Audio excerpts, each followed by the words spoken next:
fazer leitura então, é Isaías 64. O tema tem a ver com confiança, né? Confie, Deus trabalha em prol dos seus eleitos, tá? Então é para confiar mesmo, é para acreditar que Deus está conosco e Ele trabalha em prol dos seus eleitos, tá bom? É isso aí. Bom, o verso 1 do Isaías 64, ele diz assim: se rompesses os céus e descesses, os montes tremeriam diante de ti. Então o profeta ele está dizendo assim, falando com Deus, né? É como se ele dissesse assim: se rompesses os céus e descesses. Imagina bem, a ideia dele é que Deus rompendo o céu, né? Rompendo o céu e descendo, né? Para, claro, né?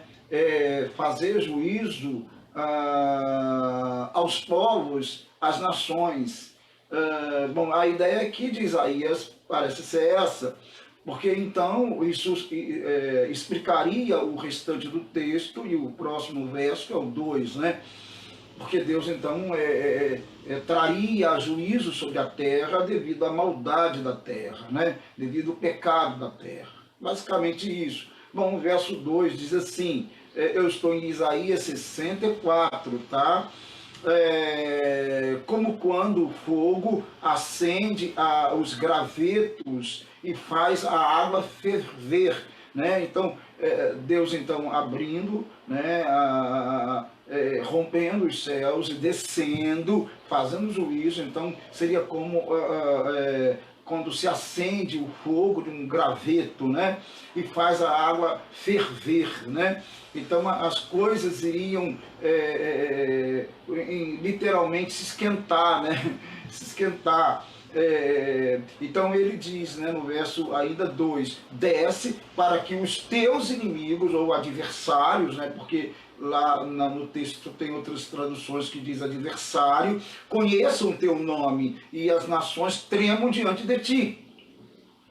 Então, essa ideia do profeta de que Deus, então, rompesse, né, esse rompimento, rompesses os céus, né, e descesse na terra para, claro, fazer juízo, mostrar a sua glória, a sua presença e julgar as pessoas, os povos, né?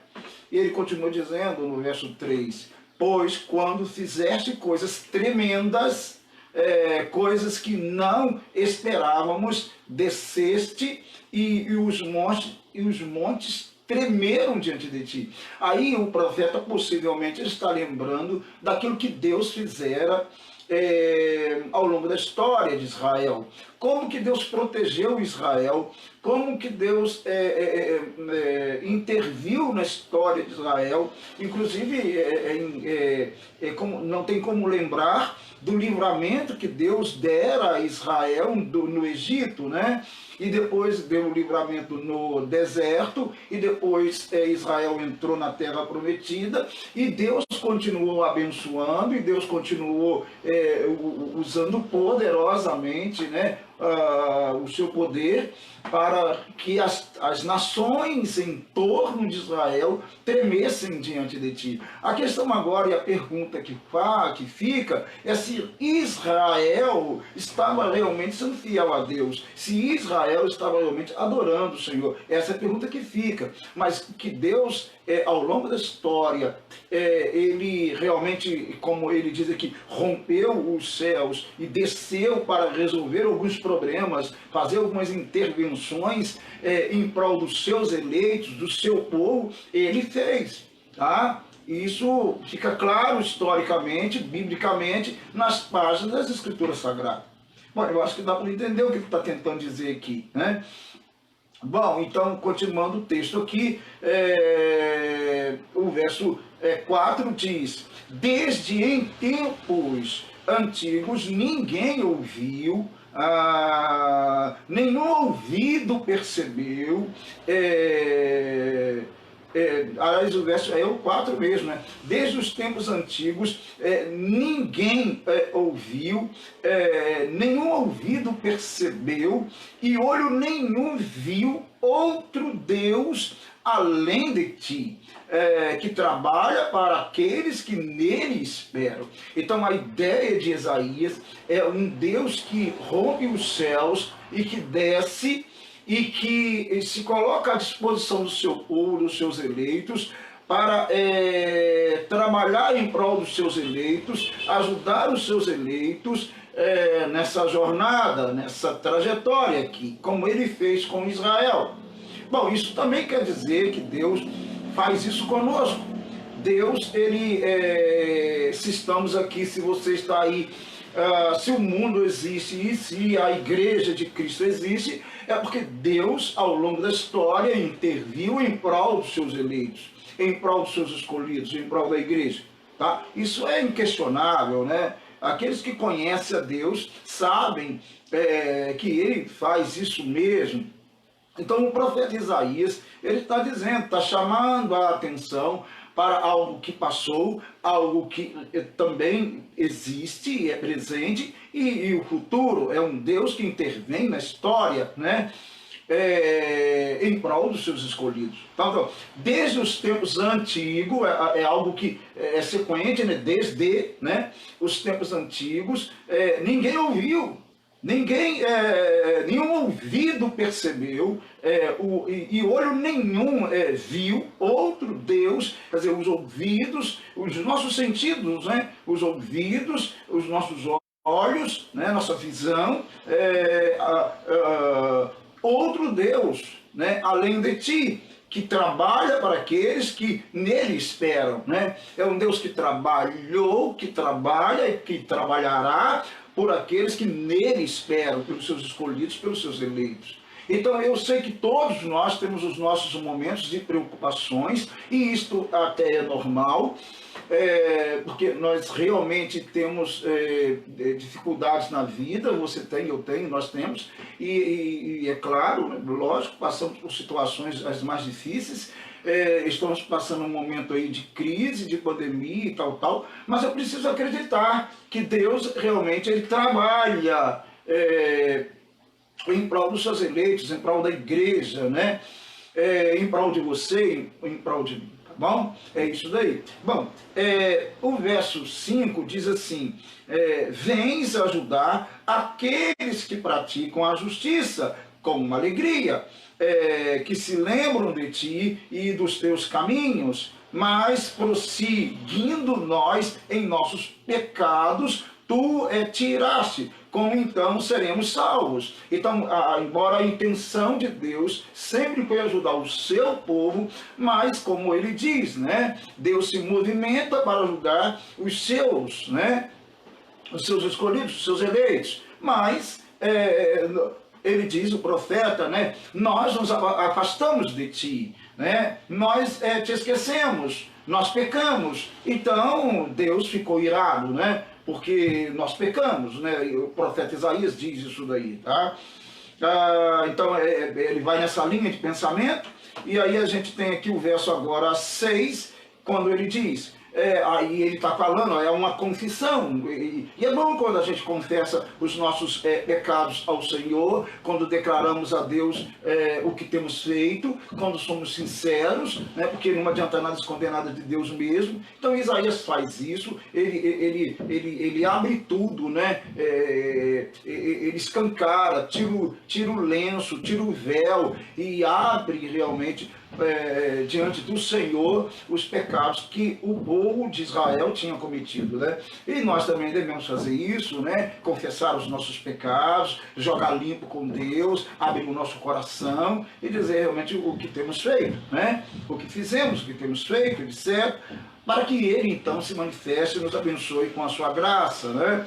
Bom, o verso 7 diz, o verso 6, somos como o impuro, né?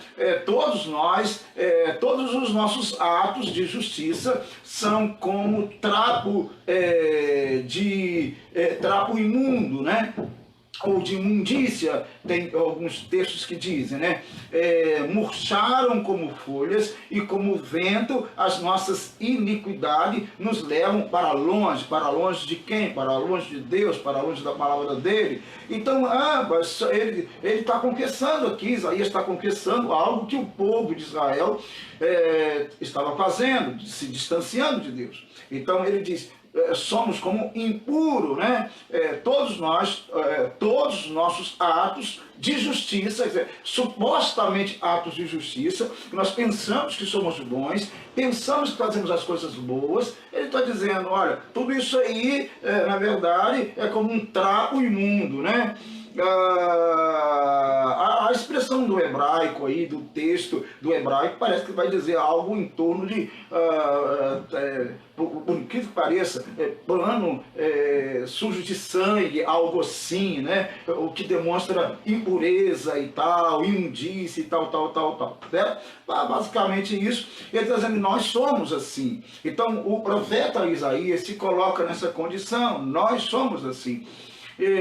Porque realmente Israel pecou diante de Deus. Israel poderia ter sido uma nação muito mais usada nas mãos de Deus, muito mais consagrada nas mãos de Deus, e não foi, porque lamentavelmente pecaram diante do Senhor. Muitas vezes também nós poderíamos ser muito melhores do que somos, mais usados por Deus, infelizmente não somos, porque nós muitas vezes nos afastamos de Deus, e aí cada um deve analisar isso daí, tá? Bom, aí o verso 7 diz, não há ninguém que clame pelo teu nome, né? Ele está falando, que se anime a apegar-se a ti, olha bem, olha a coisa, né? Pois escondestes, né, de nós o teu rosto e nos deixaste perecer por causa das nossas iniquidades. Deus escondeu o rosto dele por causa do quê? Das nossas iniquidades, dos nossos pecados. Não porque ele quis, né? Em si, se esconder da gente. Não, ele se escondeu porque nós pecamos, nós cometemos iniquidade, tá? Aí ele diz no verso 7 aqui, né? Eu estou em Isaías 64, e ele diz, não há ninguém que clame pelo teu nome, né? Ninguém que verdadeiramente te adore com sinceridade, com verdade, né? Não há ninguém, né? Que se anime a apegar-se a ti. Isso aqui é muito forte, né? Ou seja, as pessoas estão dormindo, as pessoas estão sonolentas, as pessoas precisam despertar espiritualmente e buscá-lo, né? Isaías está dizendo isso aqui, né? É por aí. E Deus, então, como isso não acontece, como estamos sonolentos, como não buscamos o Senhor, Deus está então, porque estamos sonolentos, Deus então se esconde da gente, não porque Ele queria esconder-se de nós, mas porque nós, lamentavelmente, pecamos, né? Então é isso daí. Agora o verso 8, aí vem há uma mudança aqui, né? Quando ele diz assim no verso 8, contudo, Senhor, Tu és o nosso Pai, né? Apesar disso tudo aí, que nós fizemos, e tudo é culpa nossa, né? Isaías diz, né? Contudo, Senhor, Tu és o nosso Pai, Tu és o Criador, né? Nós somos o barro, né? Tu és o olheiro, todos nós somos obras das Tuas mãos, né? Apesar disso tudo, Senhor, apesar de Israel ter pecado, de Judá ter se afastado de Ti, de ter cometido todas as iniquidades possíveis nesta terra e tal, de estar sonolento, Israel precisa se despertar, apesar disso tudo, Senhor. Apesar disso tudo, contudo, Senhor, Tu és o nosso Pai. Tu és o nosso Pai.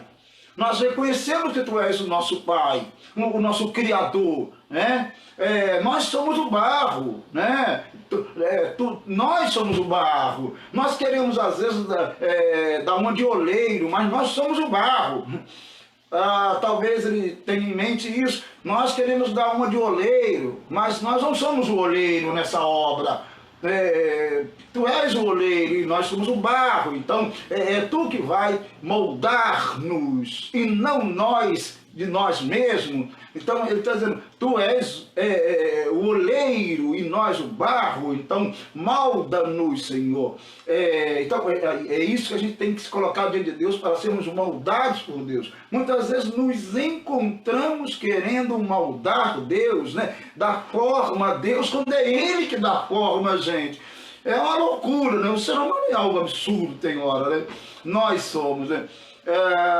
Então é isso aí, tu és o nosso Pai, nós somos o barro e tu és o oleiro, todos nós somos obra das tuas mãos, né?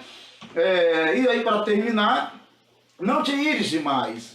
Ele diz, não te ires demais, ó Senhor. Ele pede misericórdia, ele pede que Deus não se ire e tal. Nós somos, o verso 9, né? Não te ires demais, ó Senhor. Não te lembres constantemente das nossas maldades, dos nossos pecados. Não fique lembrando, Senhor, dos nossos pecados, das nossas maldades. Olha para nós, somos o teu povo. Né? Somos propriedade tua, somos o teu povo escolhido, os teus eleitos. Então eu também devo dizer isso, você também deve dizer isso, Senhor. Não lembre das minhas iniquidades, das minhas maldades, dos meus pecados. Pelo contrário, perdoa-os, né? Somos os teus eleitos, os teus escolhidos, né? Confiamos em ti e tal, e tal, e tal, e tal, né? O importante é que reconheçamos os nossos pecados, reconheçamos que Ele é o oleiro e nós somos o barro, né? E é Ele que deve nos moldar e não nós querermos moldar o Senhor, porque isso é impossível, né? Ele que é o Criador dos céus e da terra, tá? Bom, agora eu vou ler aqui o texto. Devocional 151, confie, Deus trabalha em prol dos seus eleitos. Então eu vou ler aqui um pequeno texto que eu escrevo todas as manhãs para fecharmos então essa meditação baseada no texto de Isaías 64, do 1 ao 9. Bom, vamos lá. Em alguns momentos da vida da gente, dá a sensação de que uma nuvem negra paira sobre a nossa cabeça e parece não haver nenhum vento de Deus a fim de dissipá-la. É verdade, né, amado? Tem hora na vida da gente, misericórdia. Ontem eu estava conversando com uma jovem lá na igreja e eu disse para ela que este ano tem sido um ano realmente atípico, né? Diferente, né? Singular, né? E eu louvo a Deus por este ano, eu exalto o Senhor por este ano, agradeço muito a Ele as experiências que estamos tendo esse ano, mas sinceridade, a vontade que esse ano passe. Mas aí eu fico pensando no ano que vem, o que nós estamos plantando, o que a humanidade está plantando para merecer algo diferente do que está acontecendo. Fica uma pergunta aí, certo? A pergunta, vamos lá. Para os escolhidos, pode ser apenas uma sensação, considerando que em nenhum momento ele deixa de trabalhar em prol dos seus eleitos. É verdade. Para os escolhidos, a igreja de Deus, a igreja de Cristo, é um momento, isso vai passar. Porque Deus está conosco, temos que confiar nele. Isso tudo vai passar. É isso daí que a gente tem que entender, certo? No tempo certo, ele dissipará a nuvem e a luz brilhará plenamente na vida dos seus filhos. Aqueles que confiam nele, aqueles que amam a Cristo. Então, essa nuvem negra irá passar, esse momento difícil irá passar. Isso para os eleitos de Deus. Porque os eleitos de Deus, em momentos de dificuldade, em momentos de desafios, ele cresce, deve crescer, ou deveria crescer mais ainda, especialmente e espiritualmente. Tá? Infelizmente, muitos ficam reclamando, murmurando e tal, e acabam se perdendo e não crescem, né? Mas deveríamos crescer. Não, então aí continua dizendo, né? Espere no Senhor, desde sempre, a eternidade. Ele está trabalhando pelos seus escolhidos. A Bíblia diz, porque as suas misericórdias não têm fim, renovam-se cada manhã, grande é a tua fidelidade. A fidelidade de Deus, né? Emuná é uma expressão do hebraico que fala da fidelidade de Deus. Deus, ele é firme em seus propósitos, em seus pactos. Então, é isso que ele é. Então, eu confio na fidelidade do Senhor, tá?